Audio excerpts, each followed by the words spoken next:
Salut à tous. Aujourd'hui je vais vous parler de la selle rillette. Je parle pas de la rillette du Mans, mais les selles rillette RYET qu'on trouve sur AliExpress à moins de 100 €. Et je vais vous parler de la mienne que j'ai depuis presque un an, donc je peux vous faire un retour constructif. Allez, à tout de suite.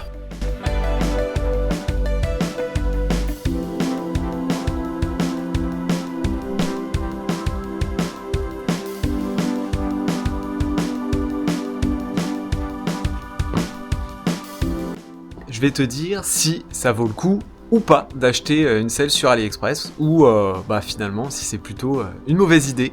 Donc on va voir ça ensemble tout de suite. Alors, pourquoi j'ai acheté une selle sur AliExpress? On dirait, mais il est fou ce gars. Non, je cherche tout simplement une selle qui soit confortable, qui soit plutôt bon marché, parce que si j'ai envie de la changer, je sais pas, tous les 2-3 ans, j'ai envie que ça reste abordable. Et pour moi, ma pratique, donc de la longue distance, voire ultra distance, il faut une selle confortable. Et je me suis dit, pourquoi pas, on va essayer. J'ai entendu des plutôt bons retours, donc je me suis lancé dans l'achat de cette selle. Donc commençons par les petites présentations. Donc ce modèle de selle, comme je le disais, donc il fait 155 mm de largeur, donc ce qui convient très bien à mon séant.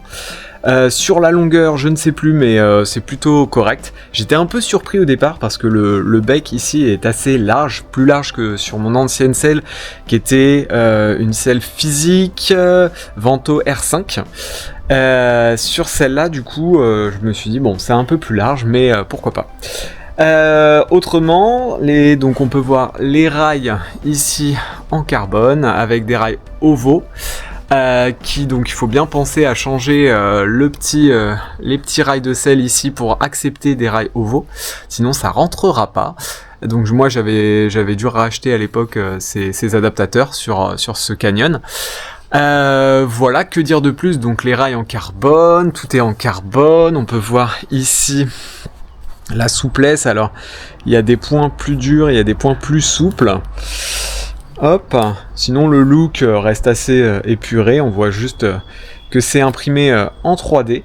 Pour le prix, donc c'était environ 50 €. 50 € le prix. Et le poids, on est sur du 180 grammes, il me semble. Je vous remets la fiche descriptive là, juste dans le coin de la vidéo. Mais voilà, bref, quelque chose de très acceptable. Bref, voilà, pour la fiche technique.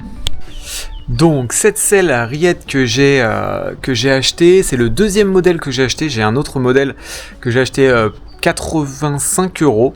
Je vous mettrai la petite fiche descriptive ici, mais qui me convenait pas c'est pas tant au niveau du confort, mais plus au niveau de la largeur de la selle.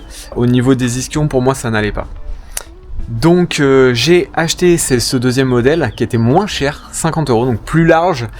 Et voilà, que j'ai toujours sur mon vélo, sur ce vélo que j'appelle mon canapé parce que je suis extrêmement bien dessus. Avec cette selle, je me suis aussi fait quelques trips en bikepacking et j'ai mis les fameux rails de selle qui empêchent le ballottement de la sacoche latéralement. Et j'ai installé ça sur ces rails de selle en carbone. Et figurez-vous que ça fonctionne pareil, j'ai pas eu de soucis particuliers, ça n'a pas fatigué plus que ça le carbone, on peut le voir, et les rails sont en bon état, hein, y a pas de, on voit un petit peu de frottement ici, mais sinon rien de particulier. J'avais installé par contre de la pâte carbone pour installer la selle, mais autrement jamais eu de soucis, même avec les sacoches de selle, donc assez volumineuses, hein. J'ai la Zefal S17, donc qui fait 17 litres, donc celle-là elle est plutôt imposante, et j'en ai des plus petites, donc qui sont un peu moins lourdes, un peu moins, je pense qui imposent moins de contraintes mécaniques sur cette partie-là. Mais voilà, en tout cas avec les rails de selle qui empêchent la sacoche de balloter et la sacoche, jamais eu de problème sur de nombreux kilomètres, donc j'ai dû faire avec au moins 1000 km en pédalant, et j'ai pas eu de soucis particuliers de ce côté-là.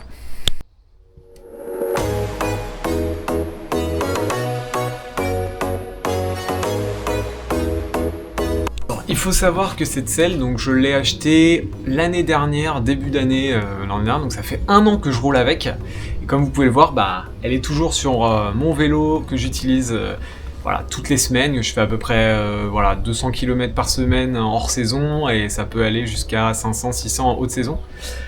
Donc bah voilà, ça a été bien attesté et éprouvé. Donc ce que je peux en dire, c'est que bah, j'ai jamais eu de problème particulier avec cette selle. Je me suis retrouvé tout de suite plutôt très confortable. Je vais pas dire que c'était mieux que celle que j'avais avant, mais ça reste au même niveau en termes de confort. Je suis très très bien dessus. J'ai fait un petit peu, voilà, parfois un peu de gravel léger parce que c'est des pneus en 30 mm.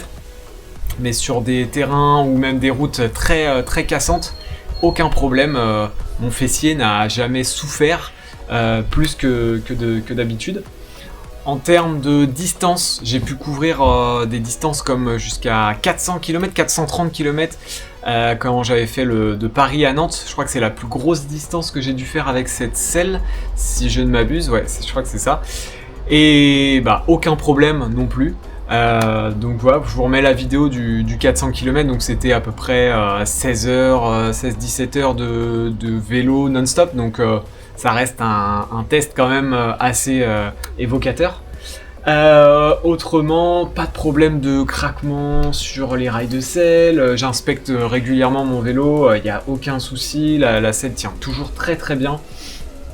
La route, pas de signaux de faiblesse, en tout cas en termes de structure.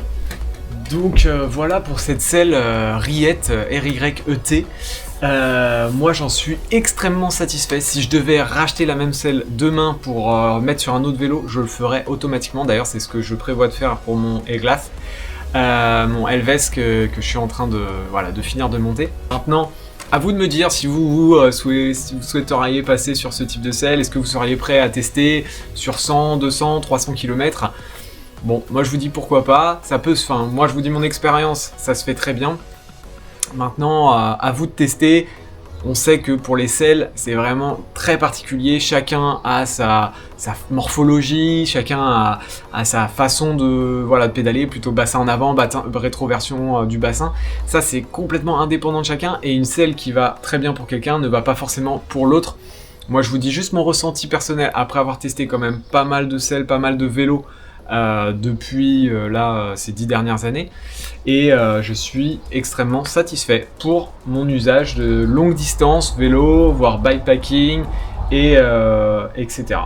Bon voilà les amis, je vous remercie de m'avoir écouté, et puis je vous dis à la prochaine.